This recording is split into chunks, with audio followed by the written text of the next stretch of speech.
자, 오늘 설교의 제목은 광야에 외치는 소리입니다. 그리고 본문 말씀은 마태복음 3장 1절로부터 12절입니다.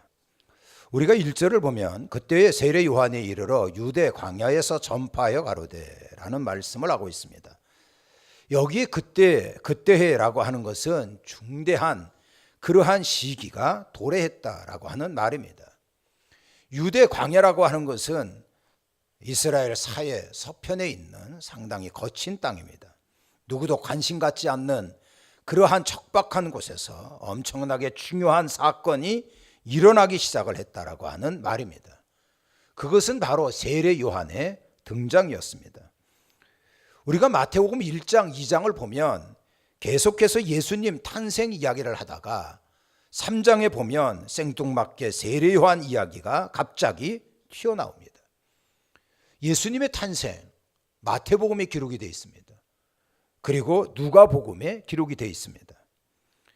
근데 세례 요한의 이야기는 마태복음, 마가복음, 누가복음, 요한복음 이렇게 4복음서에 다 기록이 되어 있다는 겁니다. 이것은 예수님의 사역에 있어서 세례 요한이 중요하다라고 하는 의미입니다. 사랑하는 성도 여러분, 세례 요한이 누굽니까? 그리고 이 사람은 어디에서부터 왔습니까? 우리가 본문 중에 4절을 보면 요한은 약대 털옷을 입고 허리에 가죽띠를 띠고 그리고 음식은 메뚜기와 석청이었다라고 나와 있습니다. 이 말씀을 생각하며 상상을 해본다면 세례 요한의 모습은 상당히 기이했던 것 같습니다. 낙타 털로 만든 옷을 입었어요. 이것은 광야 현장에서 쉽게 구할 수 있는 옷이었습니다. 여기에 허리에는 가죽띠를 둘린 겁니다. 생각을 해보면 여지없이 광야의 노숙자의 모습입니다. 노숙자 분들의 옷을 보면 봄, 여름, 가을, 겨울 완전히 전천 옷이잖아요. 이러한 허름한 옷차림을 바로 세례 요한이 했다는 겁니다. 이 사람의 음식을 보니까 메뚜기와 석청입니다. 메뚜기는 흔히 들판에서 얻을 수 있는 것들이고 석청은 야생에서 취할 수 있는 꿀입니다. 어찌 보면 요한의 옷차림, 음식 이것은 평범한 사람들보다 못한 것이었습니다. 그렇다면 세례 요한의 집안이 찢어지게 가난해 가지고 이렇게 살아갈 수밖에 없었냐 하는 거예요. 진짜 그렇습니까? 우리가 누가복음을 보면은요, 세례 요한의 부모님에 대해서 이렇게 말씀하고 있습니다. 자, 누가복음 1장 5절인데요. 유대 왕 헤롯 때에 아비야의 반열에 제사장 하나가 있었는데 이 사람은 사가랴고, 그리고 그의 아내는 아론의 자손이니 엘리사벳이다라는 말씀이 나옵니다. 사가랴는 세례 요한의 아버지죠. 현직 제사장, 제사장의 집안입니다. 명문가라는 얘기예요. 엘리사벳, 세례 요한의 어머니입니다. 근데 아론의 자손입니다. 이 아론은 누굽니까? 아론은 모세의 형 아닙니까? 그러니까 엄마의 집안도 이게 대단한 집안이에요. 둘 다가 엄청난 집안이라고 볼 수가 있는 겁니다. 당시의 제사장들의 옷은 화려했어요. 명품과 같은 옷을 걸쳤습니다. 음식도 좋은 것을 먹었어요.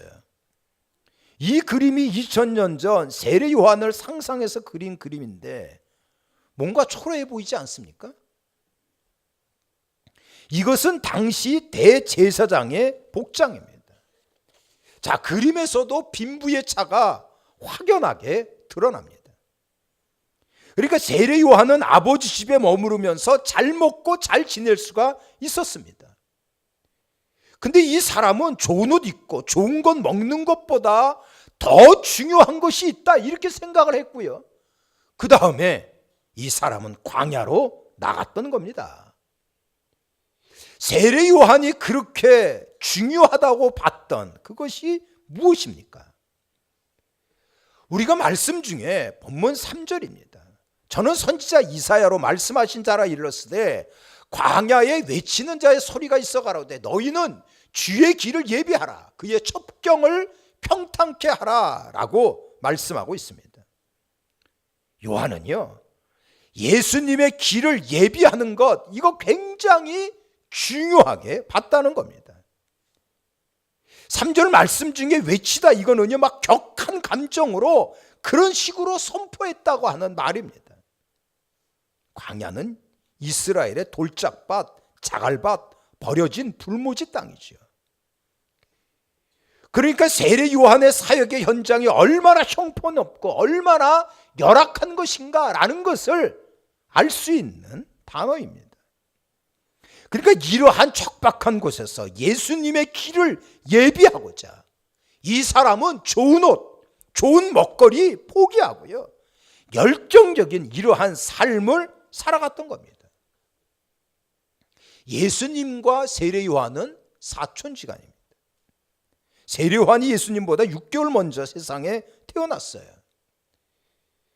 근데 놀랍게도요, 이 세례 요한이 출생할 때에 익숙한 문장들이 있습니다. 한번 보실까요? 누가복음 1장 13절인데 천사가 가로되 사가랴여 무서워하지 마라, 내 아내 엘리사벳이 아들을 낳으리니 이름을 요한이라고 하라 라는 말씀입니다. 그러니까 예수님의 탄생과 비슷하게 천사가 나타났어요. 그리고 세례 요한이 태어날 것도 알려주고 이 세례 요한의 이름까지 지어줬습니다. 그러니까 세례 요한, 신비로운 출생의 비밀이 있겠다. 현직 제사장의 가문입니다. 예수님은 왕의 혈통입니다만 완전히 망한 집안이었어요. 이게 몰락한 집안입니다. 얼마든지 자신의 기득권을 주장하고 예수님을 무시하고 뭉개버릴 수가 있습니다. 근데 세례 요한이 뭐라 그랬습니까? 나는 예수님의 신들매도 감당할 수가 없다, 이렇게 이야기하면서 이 사람이 광야에 외치는 자의 소리로 만족한 삶을 살아갔던 거 아닙니까? 그러니까 예수님을 위해서 자기 모든 것을 내려놨던 그러한 삶을 살아갔던 사람이 세례 요한이었어요. 우리가 예수님을 위해서 자신의 삶을 걸고 미친 듯이 살아갈 수 있다면 이 사람은 복된 사람입니다. 이 사람은요, 행복한 사람이라고 볼 수가 있어요. 소말리아 해적에게 납치된 그러한 선원 21명을 구출하는 작전 중에 해적이 발사한 총탄에 치명상을 입은 석혜균 선장 기억하시죠? 그리고 얼마 전 일입니다만 귀순하는 과정에서 북한군 총탄의 사망 직전까지 갔던 북한 병사를 치료해 준 이국종 의사 선생님, 아마 다 알 겁니다. 바로 이분인데요. 이 사람은 어린 시절 그 집안이 너무 가난했어요. 아버지는 6.25 때 지뢰를 밟아가지고 한쪽 눈을 잃고 팔 다리를 다친 장애자, 국가유공자 집안이었어요. 이 교수는 사춘기 때 아버지가 장애라는 것이 창피했어요. 그래가지고 중학교 때까지 국가유공자 가족이라는 사실을 숨겼다고 합니다. 하루는 나라에서 상위 군인들에게 밀가루를 지급을 했어요. 그때 참 먹고 살기가 힘든 때였거든요. 사람들 눈을 피해 창피해가지고 밤에 그 밀가루를 받아 가지고 오다가 발을 헛디뎌가지고 땅바닥에 쏟고 맙니다. 이 교수는 그 밤에 어머니와 밀가루를 주워 담으면서 울컥 눈물이 쏟아졌다 그래요. 그러면서 내가 크면 아픈 사람을 위해서 살아가겠다, 이렇게 결심을 하고 중증 외상, 외과 의사의 길에 들어서게 되는 겁니다. 이게 외상, 외과라고 하는 것이 24시간 밤낮 없이 경무에 시달립니다만 돈벌이가 잘 되지 않는다 그래요. 그래가지고 의료계에서 기피하는 분야로 꼽힙니다만 남이 알아주든 말든 묵묵한 외길을 걸었던 사람입니다. 이 교수는 해군 사병 출신입니다. 그 사병으로 근무할 때 해군 함장이요, 적의 폭탄에 완전히 노출된 가장 위험한 위치에서 주의하는 것을 보면서 나는 리더가 되면 절대로 뒤로 숨지 않겠다, 이렇게 다짐을 하고 지금까지 자기는 외길을 걸어왔다, 이렇게 이야기를 했습니다. 과로와 스트레스, 이것 때문에 지금 왼쪽 눈이 거의 실명 상태라고 얘기를 합니다. 그런데 저는 이분을 생각할 때 참 행복한 사람이다, 그리고 행복한 삶을 살아가고 있다, 이런 생각을 했습니다.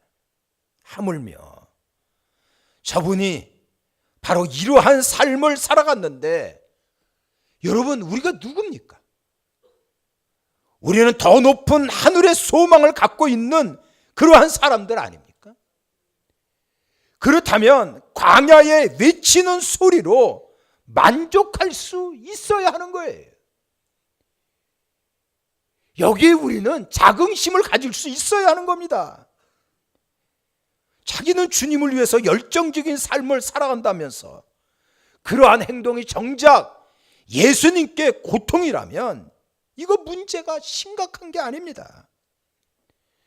그래서 이사야 선지자가 뭐라 그랬어요? 1장에 보니까 너희의 월삭과 너희의 절기 내가 싫어한다 그랬어요. 이것이 내게 도리어 무거운 짐이라고 말하고 있지 않습니까? 너무나 작은 신발을 사주면서 이 신발을 신으라고 강요한다면 그게 고문이지. 그걸 가지고 신발 고문이라고 말하는 거예요. 노래를 불러준다면서 과거에 상처 있는 노래를 꽥꽥 불러주면 그게 노래 고문 아닙니까?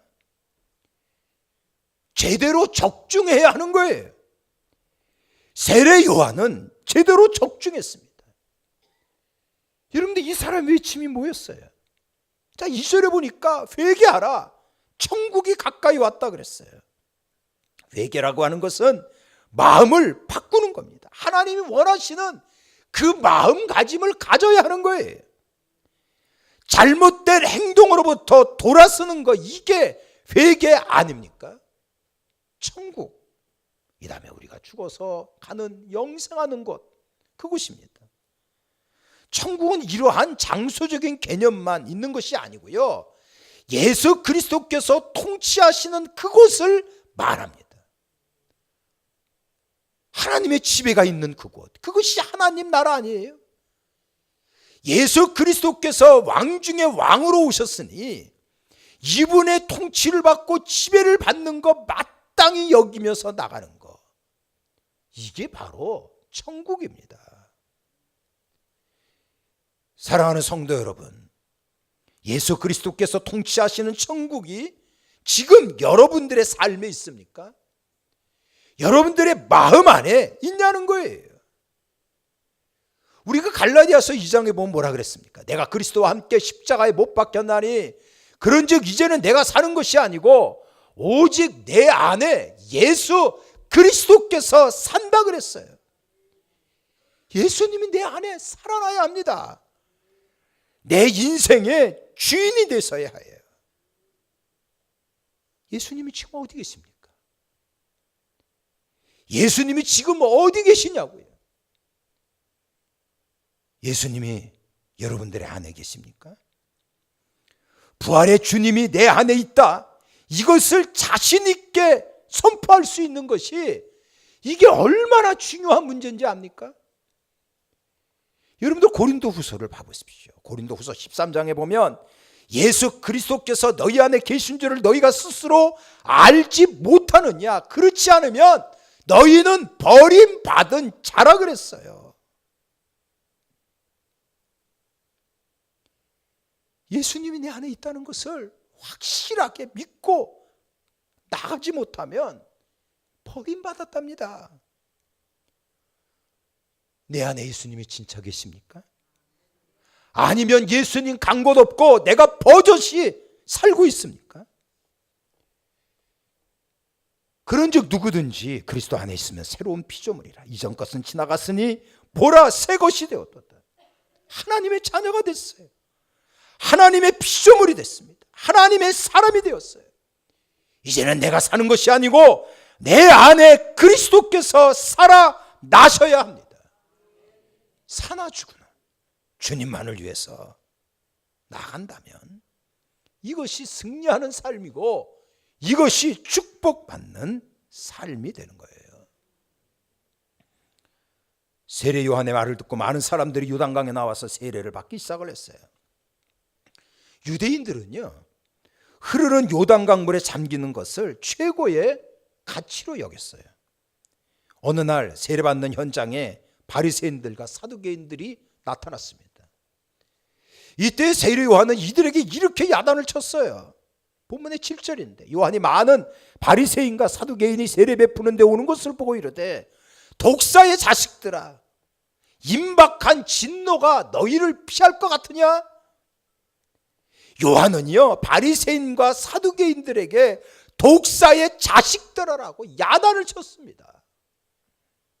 우리나라는 개새끼, 개에 빗대어 욕을 합니다. 쌍욕이죠. 중국은요, 왕바다, 거북에 빗대서 욕을 하는데 이것도 쌍욕입니다. 유대인들은 독사의 자식이라고 뱀에 빗대어 욕을 합니다. 뱀, 얼마나 재수 없습니까? 그러니까 저주받을 사악한 인간 말종이라고 하는 아주 대단한 쌍욕 중에 쌍욕이에요. 요한은 뭐 때문에 세례 받겠다고 나온 바리새인과 사두개인들에게 이렇게 심한 욕을 퍼부었냐는 거예요. 왜 그랬습니까? 이 사람의 마음에는요, 하나님이 없어요. 이들의 마음은 완전히 썩어 문드러진 거예요. 설령 이들이 세례 받으러 왔다고 할지라도 진정한 마음의 변함없이 형식적으로 받는 세례라면 이것이 독사의 자식이라고 얘기를 하는 거예요. 합당하게 삶이 변화돼야죠. 여러분들 변화됐습니까? 눈물 몇 방울 흘리는 거, 이게 회개가 아니에요. 치열한 영적 싸움에서 내가 다듬어지고 살면서 예수 그리스도의 모습이 회복되어야 합니다. 예수님께서 나를 사랑해가지고 나를 결국 찾아내서 당신의 자녀 만들기 위해 자신은 십자가에 달려 죽으시고, 이러한 사실을 아는 순간 우리는 가만히 있을 수가 없습니다. 예수 그리스도를요, 이 지식으로 하는 게 아니에요. 예수님의 은혜, 예수님의 사랑, 예수님의 십자가의 죽으심, 이것을 우리가 체험적으로 알게 되었을 때 감격스러워서 내 삶 전부를 예수님께 드리게 되는 거예요. 의롭다함을 받는 순간에 점차 성화되어지는 그러한 삶이 이어져야 됩니다. 이럴 때 우리는 그를 향하여 승리하는 삶, 축복의 삶이라고 말할 수 있는 겁니다. 요한이 바로 바리새인들과 사두개인들에게 그러한 삶이 되라고 외쳤던 것입니다. 이 레오나르도 다빈치, 최후의 만찬을 그린 아주 유명한 화가지요. 이 사람이요, 이 최후의 만찬만 그린 게 아니라 세례 요한이라고 하는 이러한 그림도 그렸어요. 이게 바로 그 그림인데요, 손가락을 가르치고 있는 곳을 보라는 겁니다. 그곳이 어디예요? 십자가입니다. 그러니까 세례 요한의 삶은 예수 그리스도를 향하여 말하고 있는 삶이었어요. 사실은 세례 요한은 예수님께서 사역을 시작하신과 함께 역사 저편으로 사라졌습니다. 이 사람의 삶은 먹기를 탐하지 않았어요. 세례의 집에 기숙하지도 않았습니다. 세례 요한의 입에서는요, 늘 날카로운 도끼처럼 심판의 말이 쏟아졌어요. 독사의 자식들하고 아브라함의 자식들을 나누는 이러한 최후 심판에 대한 그 타작마당이 선포되어지는 말씀이었어요. 이것은요, 세례 요한이 예수님의 길을 준비하기 위하여 광야의 고독한 길에서 흔들림이 없이 살아갔다고 하는 의미입니다. 그래서 요한복음 1장에 보면은요, 이런 식으로 얘기하고 있어요. 요한복음 1장에 보면 그 안에 생명이 있었으니 이 생명은 사람들의 빛이라 그랬어요. 예수님께서는 이 세상에 빛으로 오셨습니다. 근데 여기에 비교하여 세례 요한을 어떻게 표현하고 있습니까? 1장 23절인데 광야에서 외치는 자의 소리라 그랬어요. 바로 빛과 소리의 만남, 이것은 우리에게 축복이고요, 가장 이상적이고 그리고 가장 완성적인 형태라고 볼 수가 있는 겁니다. 바로 세례 요한은 예수님의 사역의 완성을 위해서 이렇게 광야의 소리를 기뻐하고 거친 삶을 살아갔던 사람이에요. 그래서 예수님께서는 세례 요한을 가르쳐 여자가 낳은 자 중에 요한보다 큰 자가 없도다 라고 칭찬을 아끼지 않았던 것입니다. 사랑하는 성도 여러분, 세례 요한은 자동적으로 계승되어 편안하게 지낼 수 있는 제사장 직분을 포기하고 고달프지만 광야에서 한평생 외치는 삶을 살아갔습니다. 사실 우리가 무엇을 먹을까? 우리가 무엇을 입을까? 골몰하는 인생 중요하지. 그렇지만 영원하고 가치 있는 일에 자기의 삶을 투자하는 것이 얼마나 더 큰 의미가 있는가라는 것을 명심하셔야 합니다. 제가 인터넷 검색을 하다가 유미양에 대해서 알게 되었어요. 이 소녀는 하나님을 잘 믿는 소녀였어요. 그래서 평생 하나님 도우미로 살고 싶다고 하는 이 어린 소녀, 19살 때 뇌사 판정을 받고 23명에게 장기를 기증하고 하늘나라로 간 소녀입니다. 이게 유미양의 사진인데 아주 이쁘장하게 생겼어요. 신앙도 상당히 좋았습니다. 또 하나의 그림을 제가 봤어요. 1977년, 지금으로부터 한 40년 넘었죠. 서울대학교 야구부가 창단이 됩니다. 창단된 이래 40년 동안 189번을 싸워가지고 189번을 패배합니다. 전패하는 거예요, 전패. 1승을 목말로 하다가 중국의 유명한 대학, 북경대학과 친성게임에서 1승을 해가지고요, 지금은 190전 1승 189패가 됐습니다. 최초 1승을 거두고 아주 기뻐하는 야구팀 사진입니다. 장기를 기증하고 짧은 삶을 살았던 19살 어린 소녀, 40년 동안 190번을 싸워가지고 달랑 1승을 거둔 야구 부원들, 우리는 이들을 실패자다 이렇게 말하지 않습니다. 이들에게는 오랫동안 간직했던 진한 감동들이 있는 거예요. 성경에 보면 예수님을 만났던 부자 청년이 있습니다. 결국은 예수님을 떠나버렸죠. 이 청년이 갖고 있었던 지위, 재산, 어떠한 손해도 없었습니다만 우리는 이 청년을 향하여 승리자다라고 말하지 않습니다. 바로 예수님의 길을 예비하기 위해서 광야에 외치는 소리라도 만족하고 자신을 철저하게 내려놓고 끝까지 외로운 길을 갔던 세례 요한, 우리는 이 사람을 진정한 승리자라고 말하는 것입니다. 우리는 의롭다고 선언을 받아 구원받았습니다. 이제는 내가 죽고 예수님이 내 안에 살아나야 하는 것이 너무 중요한 겁니다. 우리의 삶에 예수님이 살아나십시오. 우리의 삶에 예수 십자가가 살아나십시오. 바로 그 십자가의 보혈이 강을 이루어 우리의 상처난 것을 적시고 절망적인 환경을 적시고 감당하기 버거운 문제를 적시고 우리의 심령 깊숙한 곳까지 적신다면 우리는 반드시 승리하는 행복한 삶을 누리게 될 것입니다. 여러분들에게 주어진 세례 요한과 같은 광야에 외치는 소리 거부하지 마십시오.